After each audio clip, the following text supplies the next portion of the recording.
రోజున పవిత్రమైనటువంటి ప్రపంచ ప్రసిద్ధి చెందినటువంటి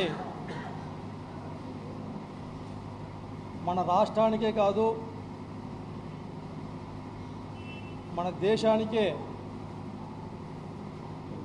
ఒక గొప్ప భక్తిభావం ఉన్నటువంటి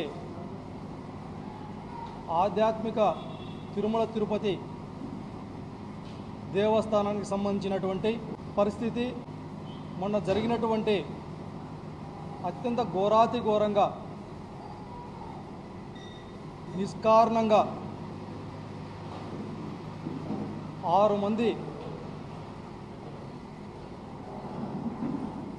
చనిపోవటం, జరిగినటువంటి తొక్కిసలాటలో ఎక్కువ మంది గాయాలు కావటం చాలా చాలా దురదృష్టం, బాధాకరమైనటువంటి సంఘటనగా మేమంతా చింతిస్తున్నాం. ఇక్కడ మనమందరం ఒక విషయం ఆలోచిస్తే, గతంలో తిరుమల తిరుపతి దేవస్థానం యొక్క చరిత్రలో ఇంతటి ఘోరమైనటువంటి పరిస్థితి గతంలో ఎప్పుడు ఉండేటటువంటిది జరగలేదు. దానికి కారణం అధికారులు మరియు ప్రభుత్వం మధ్య ఒక సమన్వయంతో లక్షలాది మంది భక్తులు వచ్చేటటువంటి తిరుమల తిరుపతి దేవస్థానం నందు ముందు జాగ్రత్తగా మౌలిక సదుపాయాలు ఎటువంటి ఆటంకం కలగకుండా జాగ్రత్తలు తీసుకోవడం వల్ల గతంలో ఇటువంటి పరిస్థితులు జరగల. మరి ఈ మధ్యకాలంలో తిరుమల తిరుపతి దేవస్థానానికి సంబంధించినటువంటి నిర్ణయం తీసుకునేటటువంటి అధికారులు కావచ్చు, ఎండోమెంట్ సంబంధించిన మంత్రి కావచ్చు, లేదంటే ప్రభుత్వాన్ని పాలిస్తున్నటువంటి ముఖ్యమంత్రులు కావచ్చు, వీరందరి మధ్య సమన్వయ లోపం వల్ల తిరుమల తిరుపతి దేవస్థానానికి సంబంధించినటువంటి చైర్మన్ మరియు ఈఓ మధ్య ఆధిపత్య పోరుకు, వారి మధ్య ఉన్నటువంటి ఈగో ప్రాబ్లమ్స్కి అమాయకులైనటువంటి భక్తుల యొక్క ప్రాణాలు పోవడం చాలా దురదృష్టంగా మేము భావిస్తూ ఉన్నాం. ఒక పక్కన నిర్ణయం తీసుకునేటటువంటి అధికారం మీ చేతుల్లో ఉండి, స్వయాన ముఖ్యమంత్రి ముందరే సంబంధిత దేవస్థానానికి సంబంధించినటువంటి చైర్మన్ కావచ్చు, ఈఓ కావచ్చు, ఇష్టానుసారం ప్రవర్తించి జరిగినటువంటి సంఘటన పైన చింతించకుండా మీ ఆధిపత్య పోరును ప్రదర్శించి భవిష్యత్తులో జరగకుండా ఏ విధంగా చేయాలో కనీసం ఆలోచించకుండా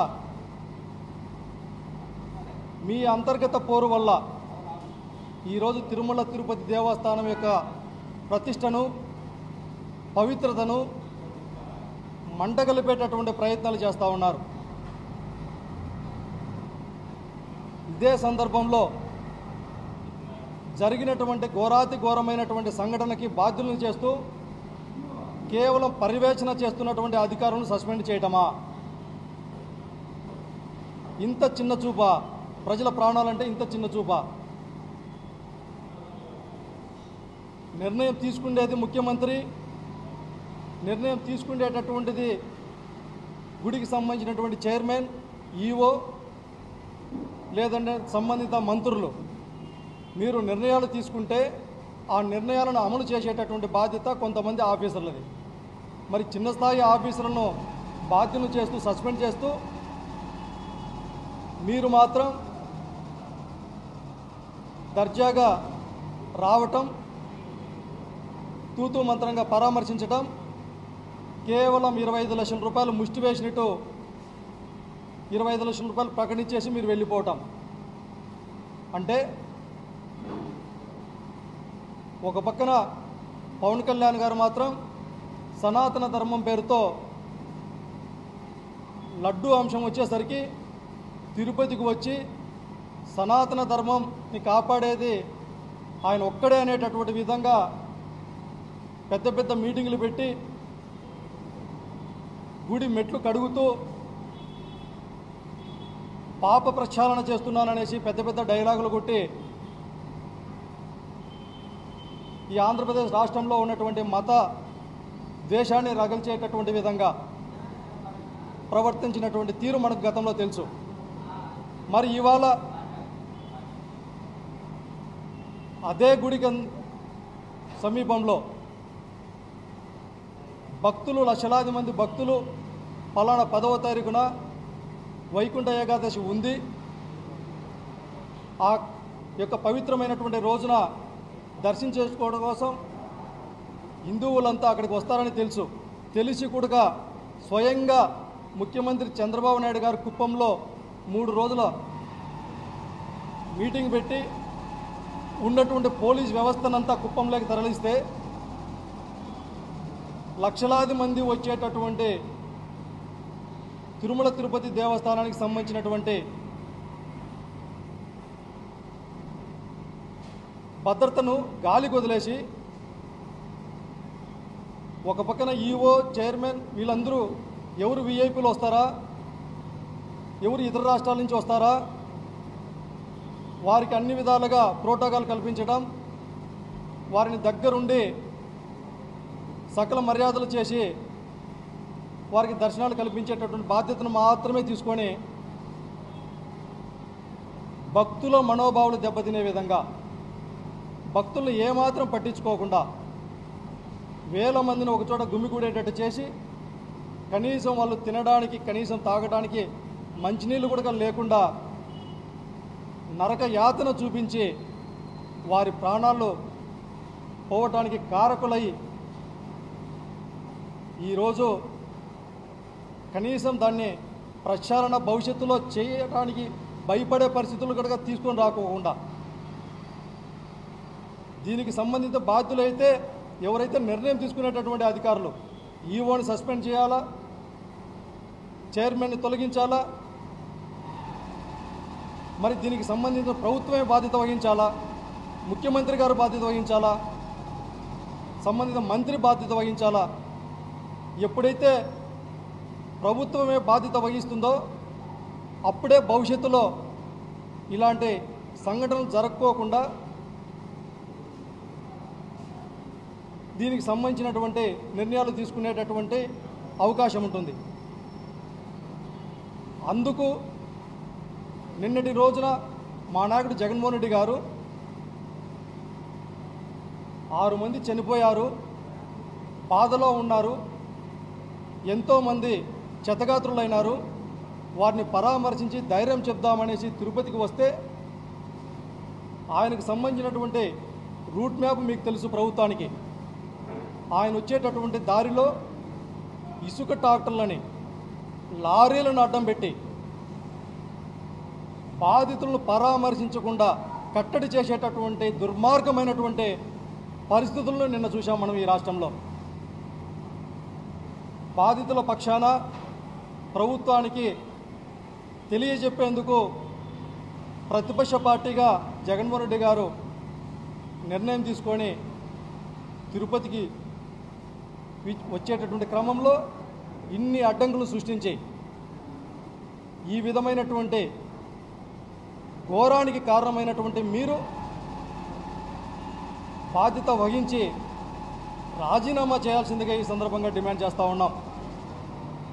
సంబంధిత మంత్రి రాజీనామా చేయాలా, ఉప ముఖ్యమంత్రి పవన్ కళ్యాణ్ గారు ముఖ్యంగా ఎంతోమంది సనాతన ధర్మం పేరుతో ఆ రోజు జగన్మోహన్ రెడ్డి గారికి సంబంధం లేకపోయినా లడ్డూ విషయంలో హైదరాబాద్ నుంచి వచ్చింది ఒక ఆయమ్మ మాధవీలత, వచ్చి నానాయాగి చేసిపోయింది ఈ రాష్ట్రంలో. సనాతన ధర్మాన్ని ఆమె ఒక్కరే కాపాడేటట్టు ఏదేదో మాట్లాడి హైందవ ధర్మాన్ని అంతా వీళ్ళే కీర్తించినట్లు చేసేటటువంటి వీళ్ళు ఈరోజు మాధవీలత గారు ఏమైనారు, పురంధేశ్వరి గారు ఏమైనారు, ఇదే పవన్ కళ్యాణ్ గారు ఏం చేశారు, రావటం, క్షమించండి అని చెప్పటం. క్షమించండి అని చెప్పడంలో అర్థం ఏముంది? ప్రభుత్వం తప్పు ఉందనే కాబట్టే కదా మీరు క్షమించమని చెప్పారు. మరి ప్రభుత్వం యొక్క తప్పు ఉన్నప్పుడు మరి ప్రభుత్వానికి సంబంధించినటువంటి మీరందరూ బాధ్యత వహించాలనా, లేకపోతే ఒక డిఎస్పీ స్థాయి అధికారి మాత్రం బాధ్యత వహించాలనా? మీరు బాధ్యత వహిస్తే మీరు రాజీనామా చేయాలా, టీటీడీ ఈవో రాజీనామా చేయాలా, టీటీడీ చైర్మన్ రాజీనామా చేయాలా? భవిష్యత్తులో ఇలాంటి ఘటనలు జరుపుకోకుండా జాగ్రత్త పడాలా? ఈరోజు పురంధేశ్వరి గారు మాట్లాడరు, మాధవీలత గారు మాట్లాడరు, లేదంటే కొంతమంది హైందవ ధర్మాన్ని కీర్తించేటటువంటి పెద్దలు మాట్లాడరు. ఇంత ఘోరం, ప్రజల ప్రాణాలంటే ఇంత చెలగాటమా? ప్రజలు చనిపోయినా కూడా వీళ్ళు స్పందించరు. మరి ఈ రాష్ట్రంలో శాంతి భద్రతలు క్షీణిస్తున్నాయనటానికి కారణం ఇది కాదా? మీరు అధికారంలో ఉంటే ఒకటి, ప్రతిపక్షంలో ఉంటే మరొకటి. అందుకే ఈ సందర్భంగా, ఈ మీడియా సందర్భంగా రాష్ట్ర ప్రభుత్వానికి తెలియజేస్తూ ఉన్నాం, జరిగినటువంటి సంఘటన చాలా దురదృష్టకరమైనటువంటి సంఘటన.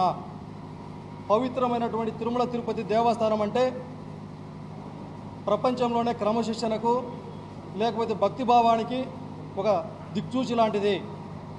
అటువంటి తిరుమల తిరుపతి దేవస్థానం యొక్క పవిత్రతను, భద్రతను కాపాడాల్సినటువంటి నైతిక బాధ్యత ప్రభుత్వం మీద మాత్రం ఉంటుంది. మరి ఇటువంటి సందర్భంలో మీరు బాధ్యత వహించి రాజీనామాలు చేయాల్సిందిగా ఈ సందర్భంగా డిమాండ్ చేస్తూ ఉన్నాం. ఇదే సందర్భంగా భక్తులకు మనవి చేస్తూ ఉన్నాం, కొంతమంది చెప్పేటటువంటి అడ్వర్టైజ్మెంట్లు చేసేటటువంటి వాళ్ళకి వారి మాటలను పట్టించుకోకుండా మనం కూడా తగు జాగ్రత్తగా ఉండాలి అనేటటువంటిది వైఎస్ఆర్ కాంగ్రెస్ పార్టీ తరఫున భక్తులందరికీ విజ్ఞప్తి చేస్తూ, తిరుమల తిరుపతి దేవస్థానం యొక్క పవిత్రతను కాపాడేటటువంటి విషయంలో మనవంతుగా మనం కూడా పాలు పంచుకుందాం. అందుకు వైఎస్ఆర్ కాంగ్రెస్ పార్టీ నాయకులు జగన్మోహన్ రెడ్డి గారు గతంలో ఎన్నో విప్లవాత్మకమైనటువంటి మార్పులు తీసుకొని వచ్చారు తిరుమల తిరుపతి దేవస్థానంలో. ఈరోజు చంద్రబాబు నాయుడు గారు మాట్లాడుతున్నారు, 10 రోజులు వైకుంఠ ఏకాదశికి సందర్భంగా 10 రోజులు కేటాయించడమా దర్శనానికి అనేసి. మరి అది తప్పు అని మీకు తెలిసినప్పుడు, అదే నిజంగా తప్పు అయితే మీరు ముఖ్యమంత్రిగా వచ్చినప్పుడు ఈ రోజుకి 7 నెలలు అవుతా ఉంది, మీరెందుకు మార్చలేకపోయినారు ఆ విధానాన్ని? అంటే మంచి జరిగితేనేమో మీకు మాత్రమే ఆపాదించుకుంటారు, చెడు జరిగితే మాత్రం ప్రతిపక్ష నాయకుడికి, మా నాయకుడు జగన్మోహన్ రెడ్డి గారికి, మా పార్టీకి ఆపాదిస్తారు. ఏది జరిగినా ఈ రాష్ట్రంలో చెడు జరిగితే మాత్రం మా పార్టీకి ఆపాదిస్తారు, మీ ప్రమేయం లేకుండా మంచి జరిగినా మాత్రం అది మీకు మాత్రం ఆపాదించుకుంటారు. ఇటువంటి పరిస్థితులు కేవలం ఈ ఆంధ్రప్రదేశ్ రాష్ట్రంలో మాత్రమే చూస్తున్నాం. అందుకే వైఎస్ఆర్ కాంగ్రెస్ పార్టీ తరఫున ఈ ప్రభుత్వాన్ని డిమాండ్ చేస్తూ ఉన్నాం, భవిష్యత్తులో ఇలాంటి ఘటనలు జరగకుండా చూడాల్సిన బాధ్యత మీదే. జరిగినటువంటి ఘటనకి, అదేవిధంగా మా నాయకుడిని అడ్డుకునేటటువంటి ఘటన కూడా మీరే బాధ్యత వహించాల్సిందిగా ఈ సందర్భంగా డిమాండ్ చేస్తూ, వైఎస్ఆర్ కాంగ్రెస్ పార్టీ తరఫున ఎప్పటికీ గతంలో ఏ విధంగా అయితే తిరుమల తిరుపతి దేవస్థానంకే కాదు, ఈ రాష్ట్రంలో ఉన్నటువంటి ప్రతి ఒక్క దేవస్థానాన్ని కూడా పెద్ద ఎత్తున అభివృద్ధి చేసినటువంటి చరిత్ర జగన్మోహన్ రెడ్డి గారిది. అదేవిధంగా పూజారులకు సంబంధితంగా నెలవారీ ఖర్చులకు సంబంధించినటువంటి విధానాన్ని ప్రకటించి భక్తిభావాన్ని పెంపొందించి ఎండోమెంట్ శాఖను ప్రతిష్టాత్మకంగా చేసి ఎటువంటి అవాంఛనీయ సంఘటనలు జరుపుకోకుండా ఏదైనా ఒక కార్యక్రమం ఉంది అంటే దానికి పదే సమీక్ష సమావేశాలు నిర్వర్తించి అధికారులని ప్రభుత్వం సమన్వయం చేసుకుంటూ ఎటువంటి అవాంఛనీయ సంఘటనలు జరగకోకుండా చేసినటువంటి చరిత్ర జగన్మోహన్ రెడ్డి గారిది. మరి ఇప్పటికైనా అదంతా తెలుసుకొని భవిష్యత్తులో ఇలాంటి ఘటనలు జరుపుకోకుండా ప్రభుత్వం వెంటనే చర్యలు తీసుకోవాల్సిందిగా ఈ సందర్భంగా డిమాండ్ చేస్తా ఉన్నాం.